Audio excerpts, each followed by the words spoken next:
Hello. I'm just going to be going through today what a workout looks like for me as a beginner in calisthenics. I'm basically going to be doing pull-ups, push-ups, core, and the bulk of my practice revolves around a one-leg balance stance, and I'll get more into that when we get to it.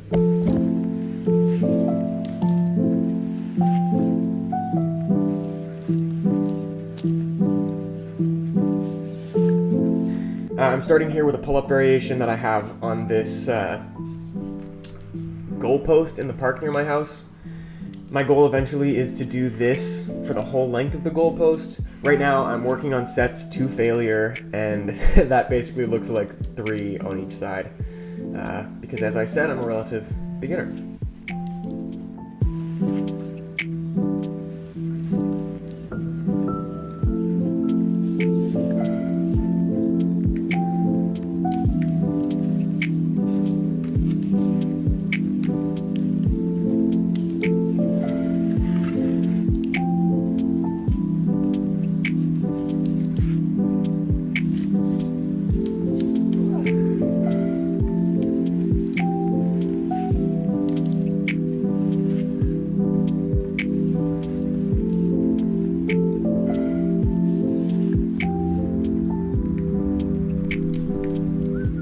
Now this part of the practice is probably the one that I do the most consistently and one of the ones that feels the most important to me at this stage. It's largely a stability practice. It's not incorporating any huge strength training.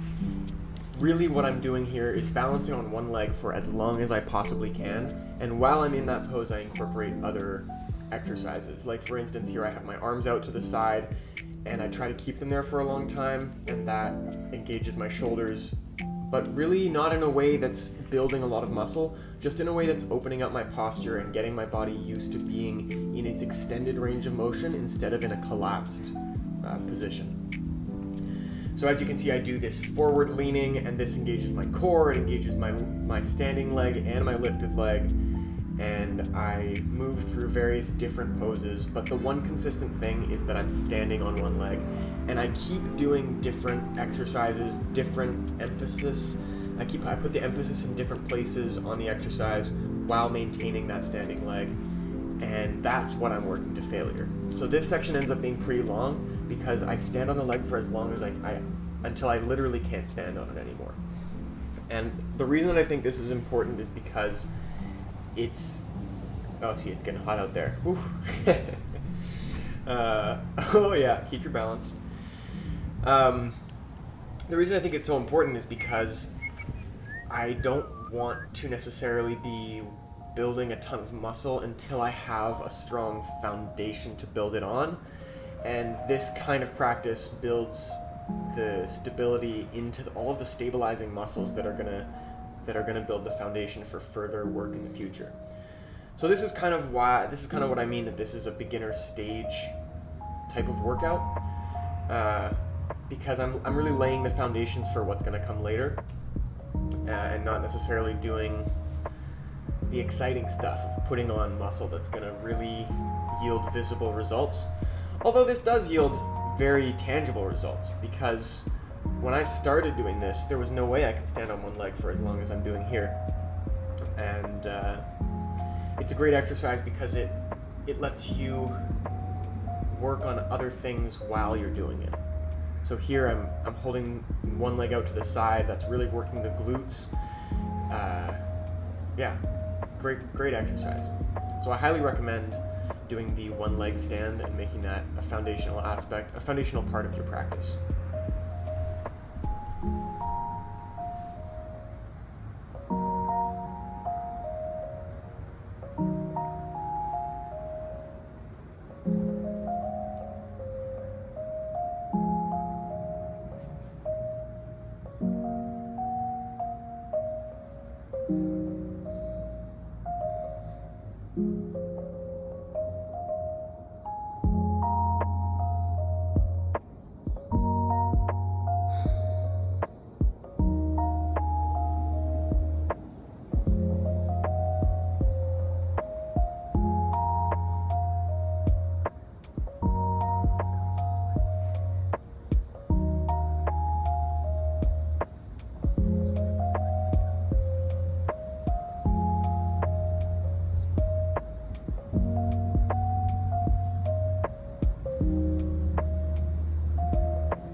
go. That's the end of that leg.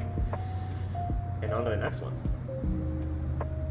Another aspect that I think is properly emphasized by this one leg balance practice is that my purposes in doing this kind of exercise are not just to build strength or even just to build my range of motion. They're to build core stability in my body and in my life.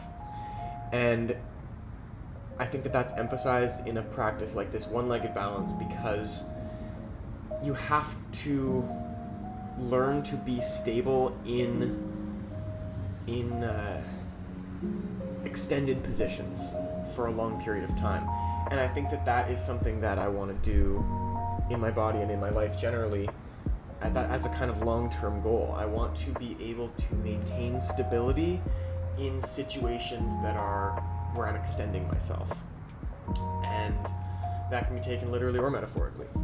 But I think that it's hard to learn that as a skill metaphorically, you know? But if you have it grounded in a physical practice like this, then that's how you can expand that ability. And that's what I'm going for.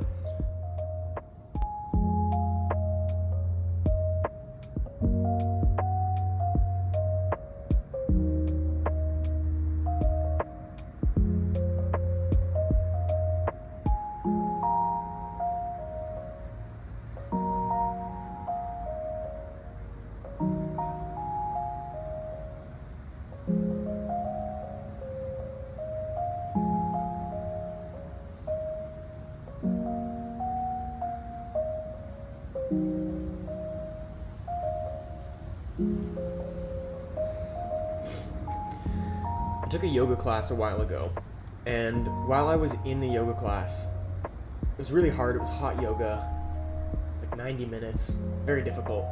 And I only did it a couple of times. But one of the things that the yoga teacher said that has stuck with me is while we were doing a really difficult pose, I can't remember the exact wording that he put it in, but it was something like, "You can hold this forever, and you will hold this forever," or something like that. And I was like, holy shit, that's fucking intense. But I kind of like it because that, in a sense, has become what this practice is about for me. What I am holding something forever. It's my life. And I am, whether I know it or not, I am engaged in life, and I want to be doing that intentionally.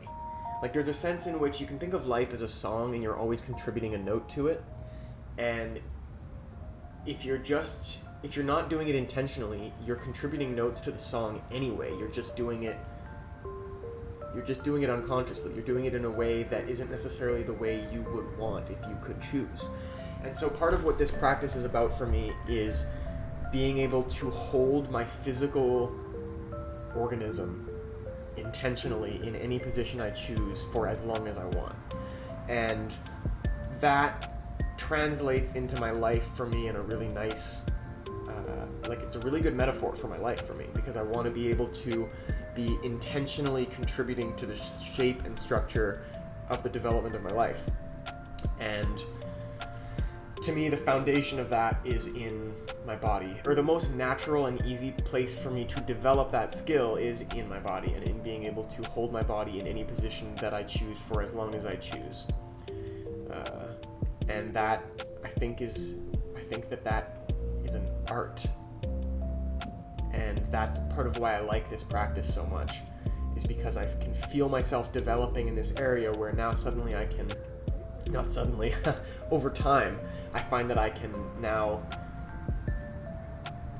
move my body and hold it exactly how I want for as long as I want. And I think that that'll contribute a lot in the future to my life as I move through life more intentionally and with more skill, grace, and ability, and frankly more range of motion. As I unlock more and more of my range of motion, I'll be able to move through life more freely, and that's really what I'm going for with this practice.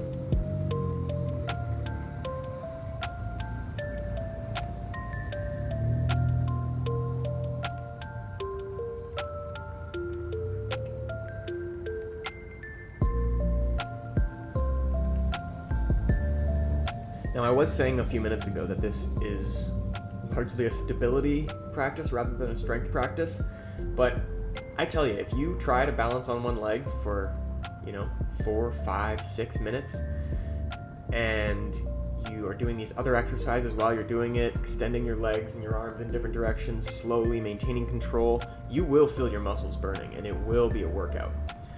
So that's another reason why this, I think, is a great beginner exercise, because you can start from wherever you are. However long you can balance on one leg, you can start from there. And as you increase your capacity in this exercise, not only will you get much stronger and much stabler muscles in your feet, ankles, legs, you will also increase your strength in your glutes and your hip flexors. This is great lower body exercise, which is often neglected in calisthenics, it seems. So I think that this is a really good counterbalance kind of to include in a calisthenics practice, and to kind of fill out the areas that are sometimes neglected.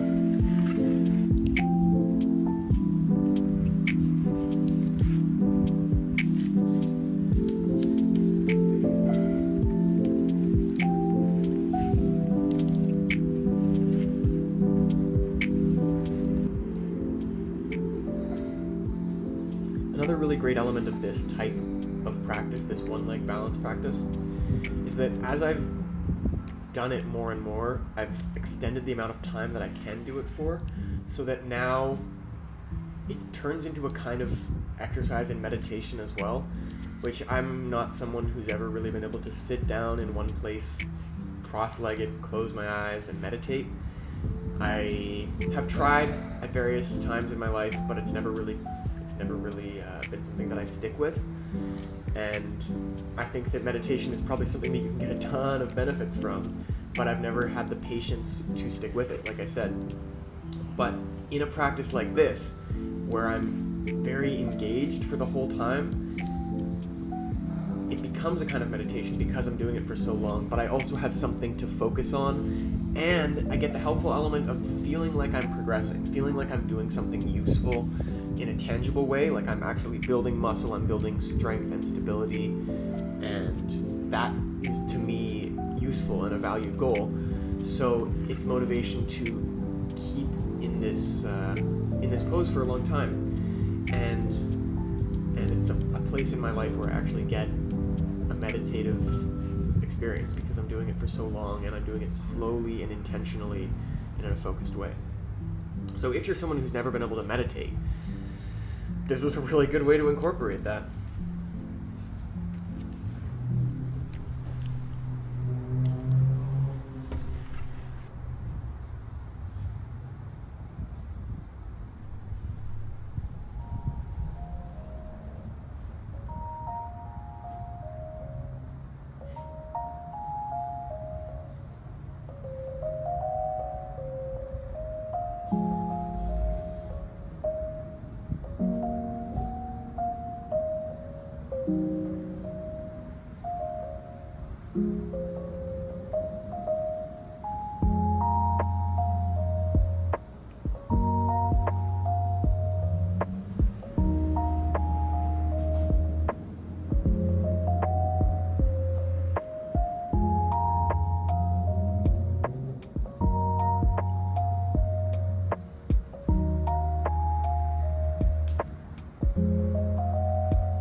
Okay, now that that's done, I'm going in for my first set of push-ups here. It's taken me quite a while to get to the point where I can do a push-up that feels like it is in good form, and I did it for a long time from my knees because I'm really of the belief that form is the most important thing and that you want to get the correct muscles working. So I did this for a long time from my knees, and now I'm finally getting to the point where I can do real push-ups, and I try to do sets to failure. So this is a set where I go until I cannot. Oh, yeah. Got one more.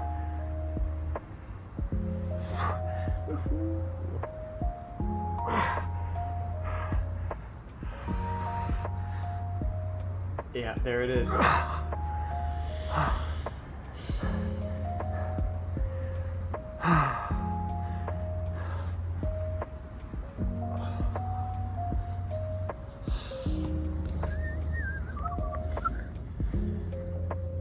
This is one of my favorite exercises for core. It's kind of like the standing on one leg thing where I just hold a boat pose, and then within the boat pose I do different variations for as long as I can while still keeping my feet and my torso up off the ground.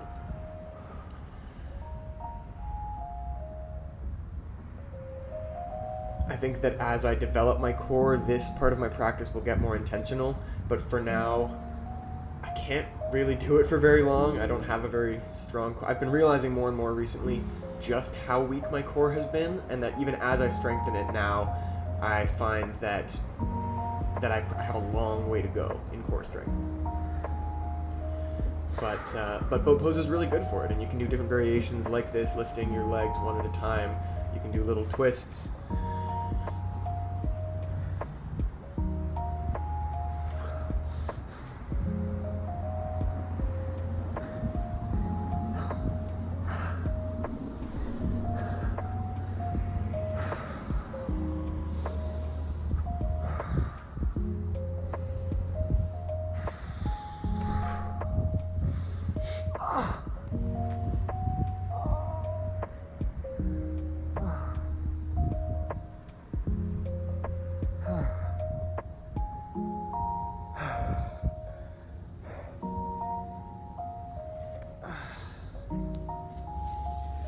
Going back to the bar here, or the goalpost rather, for the second set, I try to always do at least 2 sets of something because it feels like the first one I'm kind of getting my muscles to do the thing, and then it seems to me like muscle growth happens when your body realizes like, oh, this is something we do now.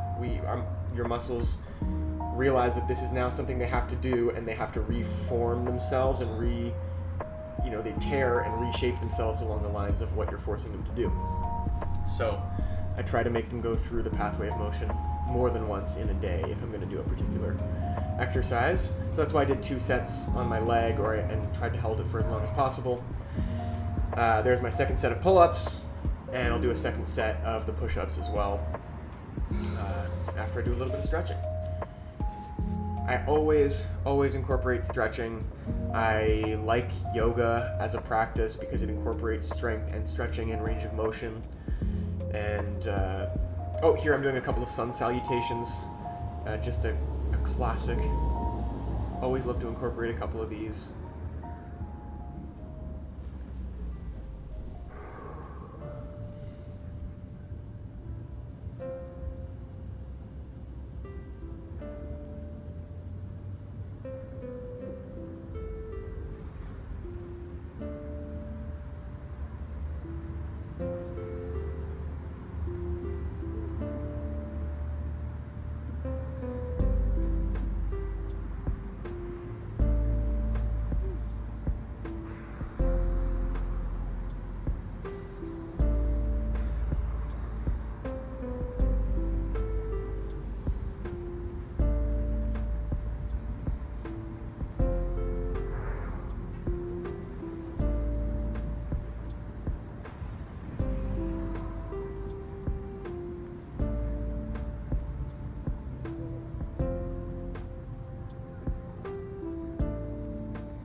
just finishing off with a little bit of stretching. Always like to do that.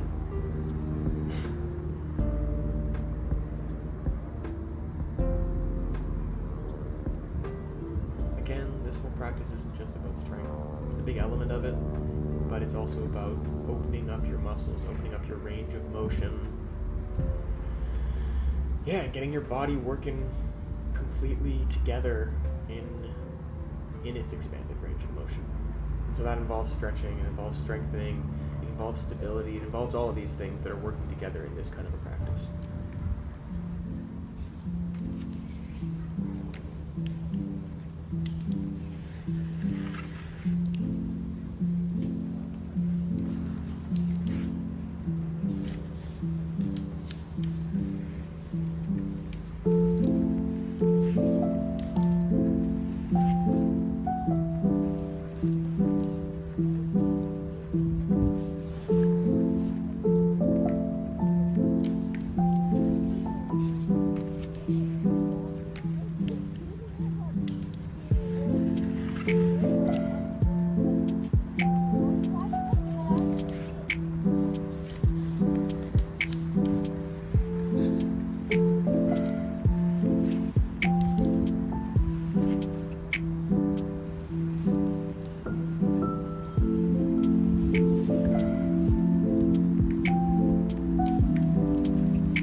It off, last set of push-ups. Once again, to